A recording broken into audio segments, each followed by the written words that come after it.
사랑하는 여러분, 여러분들은 요즘 시간이 좀 어떻게 간다고 느껴지십니까? 저는 작년보다요, 확실히 올해 조금 더 시간이 빨리 지나는 것 같습니다. 제가 청년드림에 부임한 지도 1년이 훌쩍 지났고요. 또 생각해 보니까 이 8년간의 군목을 마치고 전역한 지도 이제 만 2년이 되어 가고 있는 시기입니다. 제가 23년 6월 30일에 이제 전역을 하고요. 전역하고 바로 4일 뒤인 7월 4일 날 비행기를 타고 산티아고 순례길에 올라섰습니다. 요즘 많은 사람들의 이 버킷리스트이기도 한 이 산티아고 순례길인데요. 근데 저는 여러분, 전역하고 바로 직후에 또다시 800km를 걸어야 하니까 마치 다시 훈련소로 가는 것 같은 그런 느낌이 들어가지고 이렇게 썩 기쁘지만은 않았습니다. 그렇지만 이 제일 친했던 우리 선배 목사님과 함께하는 길이어서 그래도 내가 언제 다시 여기를 와보겠나 하는 또 그런 감사한 마음으로 또 그 길에 올랐던 기억이 있습니다. 근데 여러분, 사람은 간사한 동물이잖아요. 그때는 그렇게 출발할 때 힘들었었는데 지금쯤 되니까 어떨 것 같으세요? 또 가고 싶다. 7월 4일 날 이제 갔었던 그 기억 때문에 또 가고 싶다 생각이 드는 겁니다. 근데 그때 당시 이제 전역한 직후였기 때문에 앞으로 어떤 길을 또 걸어가게 될지, 또 하나님께서 또 어떤 사역지들로 인도하실지 사실 아무것도 정해져 있지 않았기 때문에 또 이런저런 생각들로 마음이 좀 복잡했던 그런 시기였습니다. 물론 하나님께서 인도하실 것이라고 하는 그런 확실한 그런 믿음들은 있었지만 분명한 길이 또 정해졌던 것은 아니었습니다. 그런데 그 순례길을 올라가서 걷다 보니까요, 그 길이 주는 은혜가 있었습니다. 제가 사진을 몇 장 보여드릴 텐데요, 다 제가 직접 찍었던 사진입니다. 여러분들 이렇게 산티아고를 검색해 보면 이제 보이는 대표적인 그런 사진들이고 실제 이런 풍경이 펼쳐집니다. 여러분들 해바라기 막 이런 거 보면 좀 그림 같지 않으세요? 근데 실제 보면 정말 저렇게 그 풍경들이 눈앞에 펼쳐져요. 그래서 낮에 걸으면 너무 뜨거우니까 이제 새벽 일찍 걸음을 시작하는데 그 차가운 아침 공기를 마시면서 또 해가 뜨는 그런 들판들을 바라보고 또 바람결에 또 그렇게 이 밀밭이 흔들리는 또 그런 풍경들, 또 저렇게 중간중간 이렇게 아주 예쁜 그림과 같은 이런 해바라기의 그런 모습들, 또 때로는 이렇게 노을이 번지는 그런 언덕들을 이제 바라보니까요, 그냥 이상하게 저절로 이 마음들이 가라앉는 그런 경험들을 했습니다. 그래서 남들처럼 특별한 기대를 하면서 올랐던 그 길들은 아니었지만 길을 걷다 보니까 그냥 머릿속이 하나씩 둘씩 저절로 정리되고 또 복잡했던 마음들도 점점 단순해지는 그런 경험들을 했습니다. 또 그렇게 걷는다는 단순한 행위를 통해서요, 하나님께서 그냥 나를 여전히 이끌고 계시는구나 라고 하는 그런 어떤 조용한 마음의 확신들이 마음 저 깊은 곳에서 솟아나기 시작했습니다. 그런데 아까 여러분 사진도 보셨지만 그런 예쁜 풍경들을 보니까요, 그냥 저절로 그 홍의삭의 하나님의 세계라는 그 찬양이 이제 계속 흥얼흥얼하게 되더라고요. 그런데 여러분, 저는 그냥 주님의 세계라 막 이런 이제 그 풍경에 대한 그 노래로 이 가사를 이제 먼저 떠올렸는데 그 찬양을 가만히 듣다 보니까 더 깊은 이 마음에 와닿는 가사가 있더라고요. 제가 한번 소개를 해드리려고 하는데 이런 가사가 있었습니다. 자, 여러분, 근데 저기 걷고 있는 순례자가 보이십니까? 그분이 누군지 아십니까? 바로 접니다, 여러분.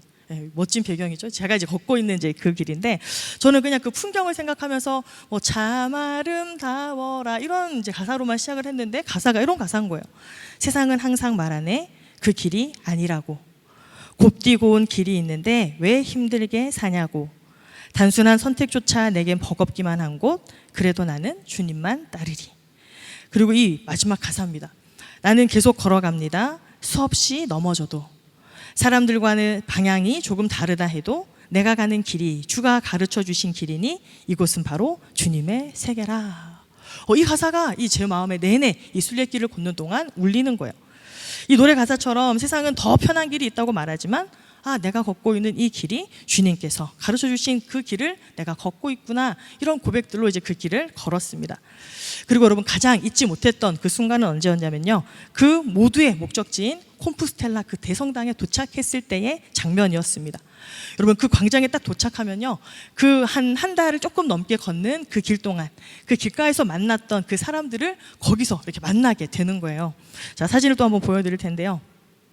여기서 보시면 중간에 이 세 딸을 데리고 걷는 엄마가 있으셨어요.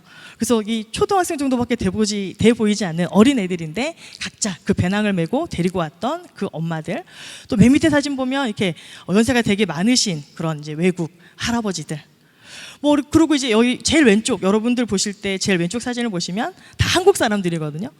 우리가 산티아고를 가면 한국 사람들이 진짜 많아요. 그래서 막 이 방학을 하고 온 우리 뭐 청년들도 있고, 또 아니면 이직을 준비하려고 다니던 회사를 막 이렇게 그만두고 온 그런 사람들도 있고, 또 이렇게 연세 많으신 분들도 있고, 그래서 만났던 그 사람들.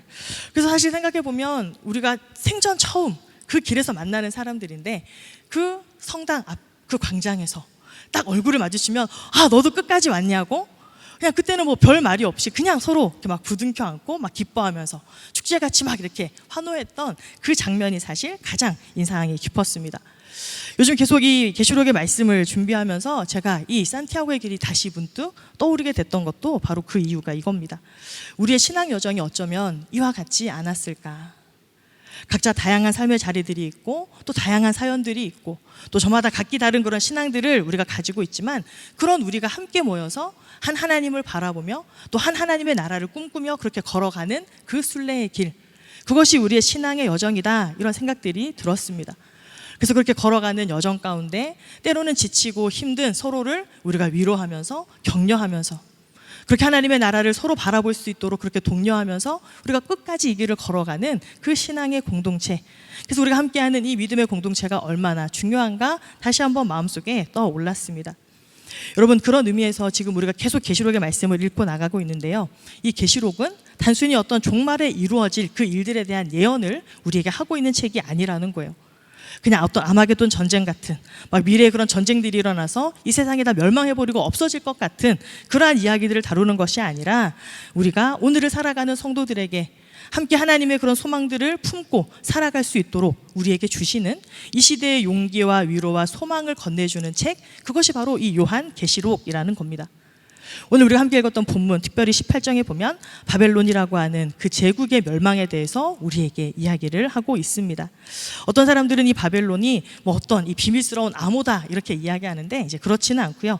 그때 당시 이 로마 사람들은 이 큰 성 바벨론이라고 이야기를 하면 누구나 다 속으로 아, 로마에 대한 이야기구나, 이것들을 떠올릴 수가 있었습니다. 이런 공공연한 상징이었다라는 거죠. 그리고 그것은 단지 어떤 이 로마 제국만을 의미하는 것은 아니고, 또 그 제국의 정신이 아주 압축되어져 있는 그 도시 자체, 그 로마를 이야기하는 것이기도 합니다. 그래서 이 요한계시록을 보면 이런 불의한 도시 바벨론이 무너지고 이제 마지막 날 하늘에서 새롭게 내려오는 새 예루살렘에 대한 그런 이야기들을 우리에게 이야기를 하고 있습니다. 즉, 이 땅을 대표하는 그런 바벨론이라고 하는 그 도시와, 그리고 또 하나님께서 오실 때 다시 임하게 되어지는 그 새 예루살렘, 이 두 도시의 이야기가 이 요한계시록에는 담겨 있다는 거죠. 그래서 단순한 그런 멸망의 이야기가 아니라 바벨론의 중심에서 새 예루살렘으로 그런 어떤 삶의 무게 중심들이 옮겨져 가는 그런 이 중심의 전환들을 우리에게 이야기하는 책이 요한계시록입니다. 그래서 그 바벨론의 정신 전체가 무너지고 다시 하나님의 그런 다스리심들이 시작되어야 한다는 것, 이것들을 우리에게 일깨워주는 그 하나님의 통치, 하나님의 그 나라에 대해서 다시 소망하고 기대하게 하는 그 책이 바로 요한계시록이라는 거예요. 자, 여러분, 오늘 본문에 이 큰 성 바벨론이라는 이 도시가 등장하고 있습니다. 근데 이 바벨론은 상징하는 것이 무엇이냐면, 단순히 어떤 이 로마, 그냥 그 한 도시만을 의미하는 것은 아닙니다. 왜냐하면 이 바벨론이 로마라고만 제한해버리면 지금 2025년도를 살아가는 우리 성도들에게는 사실 큰 의미가 없잖아요. 그래서 이 바벨론이 의미하는 것은 무엇이냐면, 그보다 더 깊고 넓은 상징이 있는데, 하나님의 정의를 거스르면서 인간의 욕망과 탐욕이 움직이는 그런 모든 시대의 체제와 권력, 그것의 총칭을 바로 이 바벨론이라고 부르는 겁니다. 여러분, 구약 성경을 읽어보면요, 특별히 이스라엘 백성들을 억압했던 이집트에 대한 이야기가 있죠. 또 성전을 무너뜨리고 이스라엘 백성들을 끌고 갔던 그 바벨론에 대한 그런 이야기, 그리고 오늘 이 본문이 쓰여져 있는 시대, 이 로마 제국까지 그런 모든 시대가 겹쳐져서 반복되어져서 이렇게 사람들을 억압하고 포갑적으로 이끌어가는 그런 제국들의 이미지가 겹겹이 포개져 있는 그 상징이 바로 이 바벨론이라고 하는 이 도시입니다. 자, 그런데 여러분, 이 바벨론으로 표현되는 로마는요, 그때 당시 단순히 어떤 군사력과 힘만으로 이 사람들을 다스리지 않았다라는 거예요. 여러분, 그때 어떤 시대들마다요, 이 강대국들이 있잖아요. 그리고 그 나라들마다 자신들의 그런 통치 방법들이 있습니다. 그래서 어떤 나라들은 그냥 그 식민지의 나라의 모든 것들을 다 말살해버리고 자신의 것들을 이식하는 그러한 제국들이 있죠. 그런데 로마는요, 이 통치 방식이 좀 남달랐는데요. 이렇게 정리해 볼 수 있습니다. 그래서 이 로마 제국의 통치 방식을 우리가 한마디로 유혹의 제국이다 이렇게 이야기를 해볼 수 있거든요. 첫 번째, 여러분들 이 팍스 로마나라고 하는 말들 많이 들어보셨죠? 이 물질적인 혜택들을 제공을 하는 거예요. 어떤 군사적인 힘만으로 그들을 힘으로 압제하는 것이 아니라 이 제국 안에 살게 되어지면 그렇게 평화롭게 살 수 있도록 도로도 만들어주고 상수도도 뚫어주고 이런 어떤 공공시설들을 만들어주면서 여러 인프라들을 제공하는 겁니다. 그래서 여러분, 이 피지배 민족들에게는 어떻게 보면 로마 체제를 받아들인다는 것이 자신들에게 상당한 이런 경제적인 이익과 또 안정적인 그런 삶을 살 수 있도록 하는 아주 매력적인 요소가 있었다는 거예요. 그 다음 두 번째는요, 이 로마 시민이 되면 로마 시민권을 부여하는데 거기엔 또 굉장한 특권이 있다는 거예요. 법적인 보호를 받게 되고 뭐 세금이 감면된다든지 아니면 사회적인 지위가 상승되어지는 그런 혜택들을 받는 겁니다. 여러분, 우리가 사도행전 이 말씀을 읽을 때도 기억나시지 않으십니까? 누가 이 로마 시민권을 갖고 있었죠? 사도 바울. 그래서 그가 이 로마 시민권을 가진 것 때문에 또 많은 사람들이 또 그를 두려워했고 어려워했던 것들을 우리가 기억합니다. 그래서 어떻게 보면 이때 당시에 로마 시민이 된다라고 하는 것을 이 굉장히 영광스럽게 생각할 만큼 이런 많은 혜택들을 제공했다는 거예요. 그 다음에 이 문화적으로도 또 굉장히 그들의 문화를 이렇게 막 없애버리고 폐기해버리는 것이 아니라 그들의 문화들을 존중해 주면서 그러면서 자연스럽게 또한 로마의 문화들을 이식하는 그런 일들을 해 나갔다라는 것. 그래서 어떻게 보면 자발적으로 어떤 무력적인 충돌 없이 스스로 누구나가 로마 시민이 되면 좋겠다, 로마 시민이 되어서 이 많은 것들을 누렸으면 좋겠다 생각이 들도록 그렇게 유혹하는 아주 매력적인 제국이었다는 겁니다. 그래서 여러분, 오늘 함께 읽었던 말씀에도 보시면 그때 당시의 왕들과 상인들, 즉 이런 권력의 가장 이 상위층에 있었던 그 계급들이 자발적으로 자신의 이익을 위해서 이 바벨론에게 다가가는 모습들을 보여주고 있습니다. 또한 그들의 삶이 얼마나 사치와 또 그런 안락함에 취해 있었는지 오늘 본문은 이렇게 여실히 보여줍니다. 그런데 놀라운 것은 이 모든 것들이 강제로 억압적으로 이끌어낸 것이 아니라 그들 스스로 자발적으로 그것에 동참했다라고 하는 것이죠. 그래서 이 사도 요한은 이렇게 매혹적으로 보였던 그때 당시의 그 제국의 번영의 그 민낯들을 우리에게 보여주고 있습니다. 우리 12절과 13절의 말씀을 보시면 그때 당시 그들이 거래했던 수많은 그 상품들의 목록들을 언급하고 있는데요. 우리 같이 한번 좀 천천히 읽어볼까요? 시작. 그 상품은 금과 은과 보석과 진주와 세마포와 자주옷감과 비단과 붉은 옷감이요, 각종 향목과 각종 상아 그릇이요, 값진 나무와 구리와 철과 대리석으로 만든 각종 그릇이요, 계피와 향료와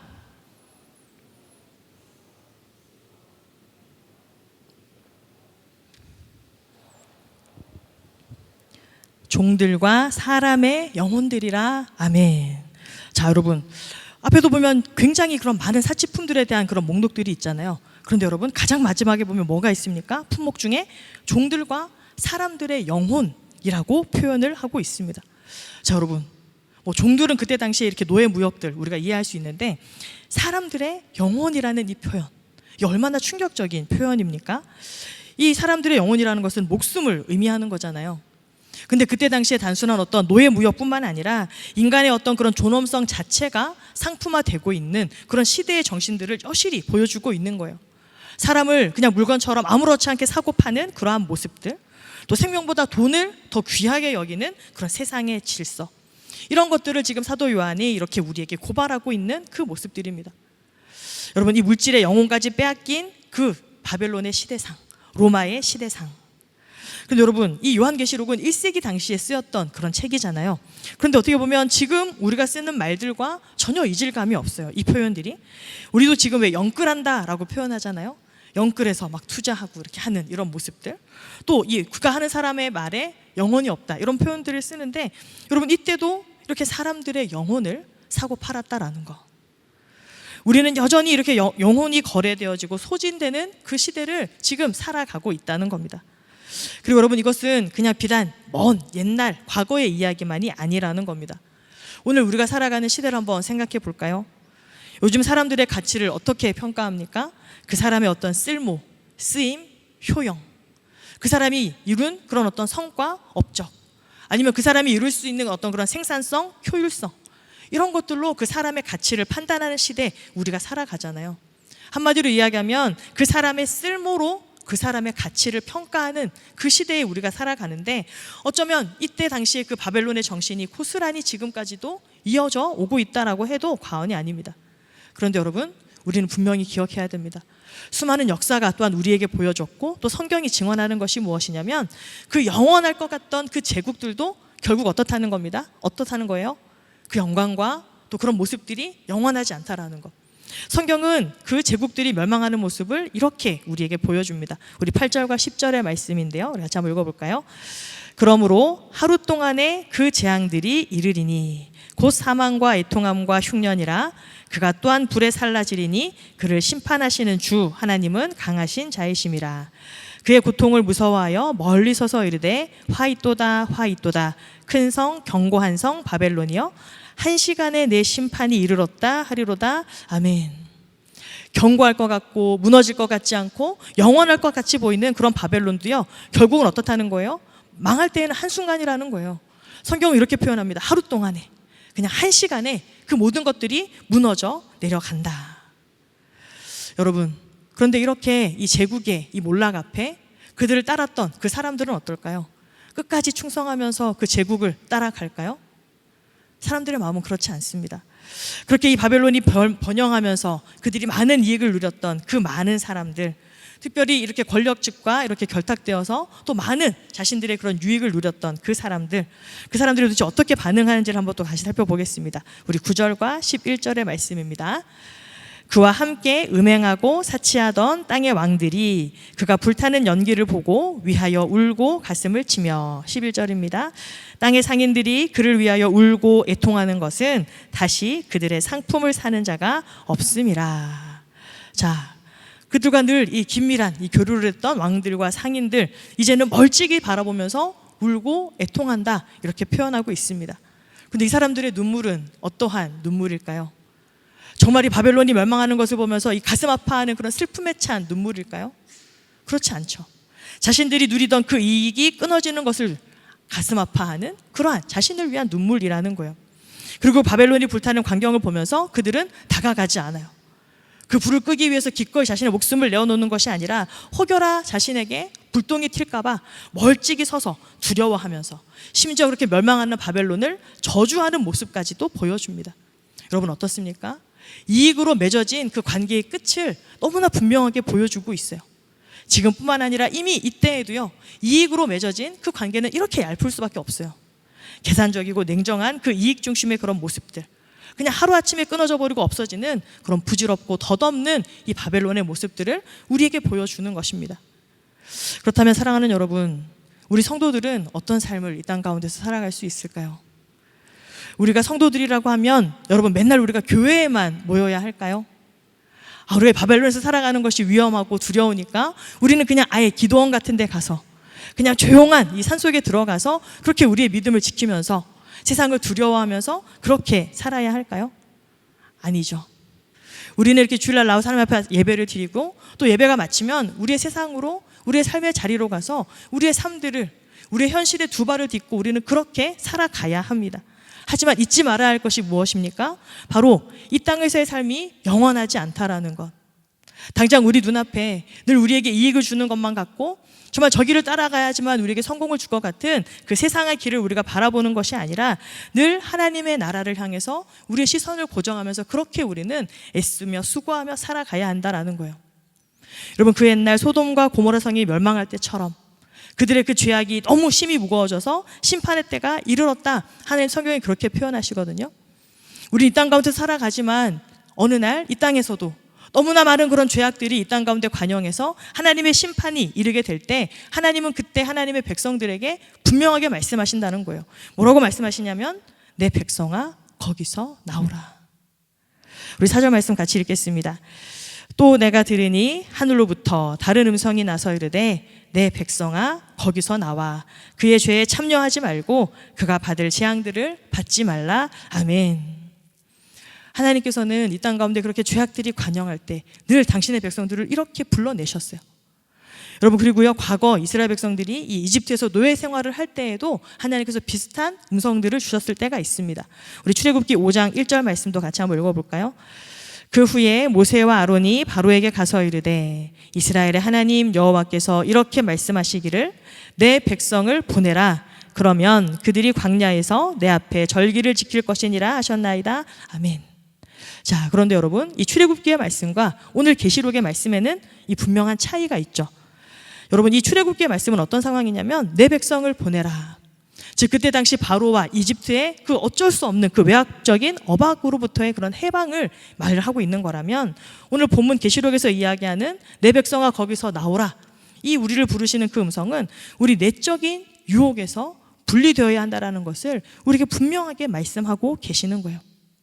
내가 어쩔 수 없어서 마치 포로 생활하는 것처럼 이집트에 우리가 이 종살이하는 그런 사회처럼 우리가 있는 것이 아니라, 지금 이 살아가는 이 시대 가운데에서는 이 요한계시록 때 이 상황처럼 내가 만족하면서 그저 내가 여기에 함께 있기를 그냥 내가 스스로 선택한 그 길에서 우리는 떠나야 할 때가 있다는 것을 늘 기억하면서 살아야 한다라고 하는 주님의 부르심입니다.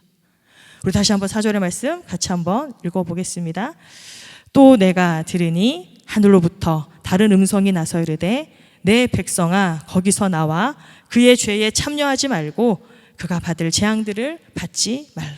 아멘. 내 백성아 거기서 나오라. 우리가 그 자리에 그냥 머물고 그냥 여기서 안주하고 내가 누릴 것들을 누리면서 그렇게 살아야지, 그런 삶을 우리가 살아서는 안 된다, 그렇게 말씀하시는 거예요.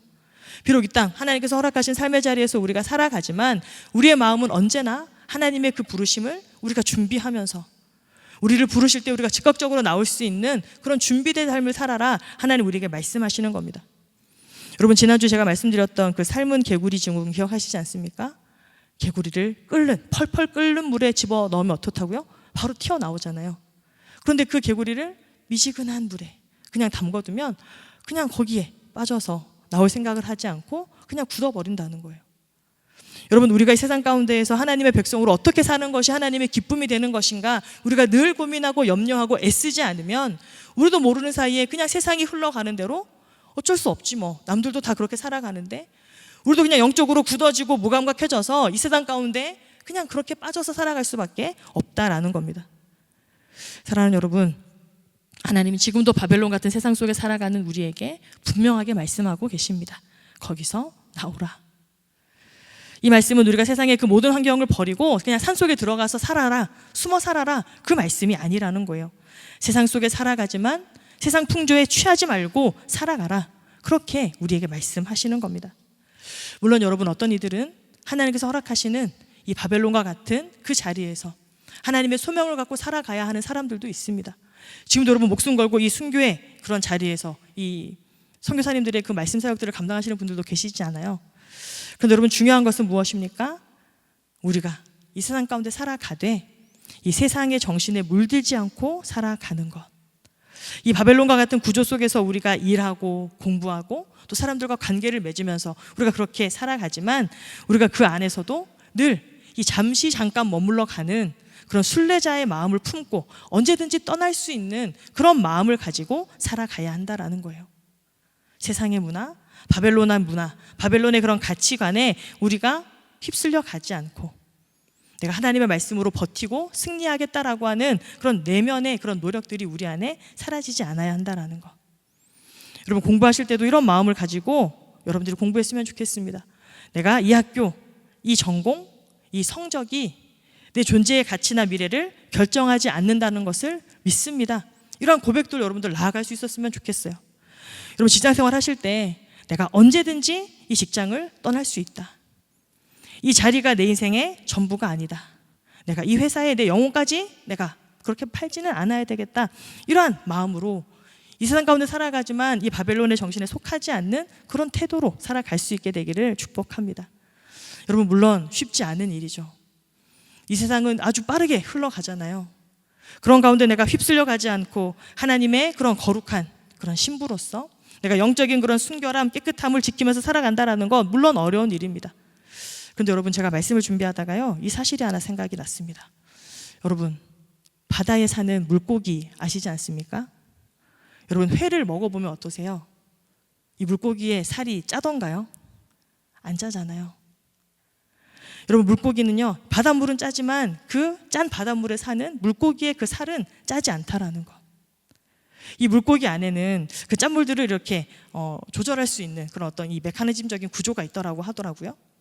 여기서 우리는 영적인 어떤 신앙의 원리들을 발견할 수 있을 것 같아요. 우리는 비록 이 바닷속 짠물에 둘러싸여져 있는 이 세상 가운데서 살아가지만 하나님의 백성들로서 말씀으로 기도로 우리가 늘 깨어서 그곳에 우리가 물들지 않게 우리를 지켜야 하는 노력들이 우리에게 있어야 한다라는 거예요. 세상의 시스템 안에서 우리가 일하고 공부하고 또 사람들을 만나면서 살아가지만 세상의 방식에 지배당하지 않고 하나님의 백성답게 그렇게 살아갈 수 있는 저와 여러분이 될 수 있기를 축복합니다. 이 타락한 세상 가운데 바벨론 속에서 우리가 살아가지만 하나님의 사람들로서 우리가 영적인 순결함을 지키면서 그렇게 하나님 앞에 우리가 부끄럽지 않은 삶, 하나님의 말씀대로 따라가는 그런 삶들을 살아가는 우리 모두가 되었으면 좋겠습니다. 하나님이 지금도 계속해서 우리를 부르고 계십니다. 내 백성아, 거기서 나오라. 여러분, 결국 바벨론은 무너지고요, 하나님의 나라는 옵니다. 우리가 사실들을 기억하면서 우리가 살아갔으면 좋겠습니다. 그냥 이 땅에 우리가 영원한 소망을 두고 살아가는 것이 아니라 언젠가 완성되어질 그 새 예루살렘들을 우리가 기대하면서 그 하늘나라를 바라보면서 그렇게 순례의 길들을 걸어가는 우리가 되었으면 좋겠습니다. 여러분, 제가 처음 말씀드렸던 것처럼 그 800km를 걷는 산티아고 순례길을 걸을 때 그 가방, 배낭을 하나 메고 걸어갑니다. 그런데 여러분, 그 안에 마치 이사심처럼 막 짐을 바리바리 넣으면 그 800km의 길들을 걸어갈 수 있을까요? 걸어갈 수 없잖아요. 이 순례자의 길은 언제나 가볍고 단촐해야 합니다. 여러분, 오늘 이 말씀 앞에 우리의 마음들을 다시 한번 우리가 좀 정돈할 수 있는 그런 시간들 되었으면 좋겠습니다. 주님께서 나오라고 우리에게 말씀하실 때 언제든 그 말씀을 따라갈 수 있을 정도로만 우리가 이 세상 가운데 마음을 두며 또 그렇게 살아갈 수 있었으면 좋겠습니다. 화려하고 현실적인 그런 유혹 때문에 때로는 많이 흔들리고 또 때로는 무뎌지고 또 무너질 수도 있습니다. 그러나 주님의 그 부르심 앞에서 우리가 그 주님께 우리의 시선들을 다시 한번 고정하고요, 무너져가는 바벨론이 아니라 영원히 흔들리지 않는 하나님의 나라를 바라보며 걸어가는 우리가 되었으면 좋겠습니다. 그래서 우리가 계속해서 이 계시록의 말씀을 통해서 배우고 있는 것처럼 어린 양이 어디로 인도하든지 우리가 아멘으로 화답하면서 때로는 그 부르심을 따라가기 위해서 치러야 할 그 대가들을 우리가 기꺼이 치를 그런 어떤 준비들을 하면서 다짐들을 하면서 그렇게 그 길 따라가면서 하나님의 그 나라가 우리의 삶 가운데 이루어지는 그 일들을 다 목도할 수 있는 우리의 삶이 되기를 주님의 이름으로 축원합니다. 같이 기도하겠습니다. 신실하신 하나님, 우리의 삶 가운데 하나님의 뜻이 이루어지기를 소망합니다. 어린 양이 어디로 인도하시든지 아멘으로 화답하며 때로는 기꺼이 대가를 지불하고 따르게 하옵소서. 우리의 삶이 하나님의 통로가 되게 하시고 무너졌던 곳에 새 일이 시작될 수 있도록 인도하여 주옵소서. 바벨론 같은 세상 속에서도 흔들리지 않고 주님께 우리의 시선을 고정하며 하늘을 향해 자유롭게 걸어가는 순례자의 길을 끝까지 걸어갈 수 있도록 우리와 함께하여 주옵소서. 감사드리며 예수 그리스도 이름으로 기도합니다. 아멘.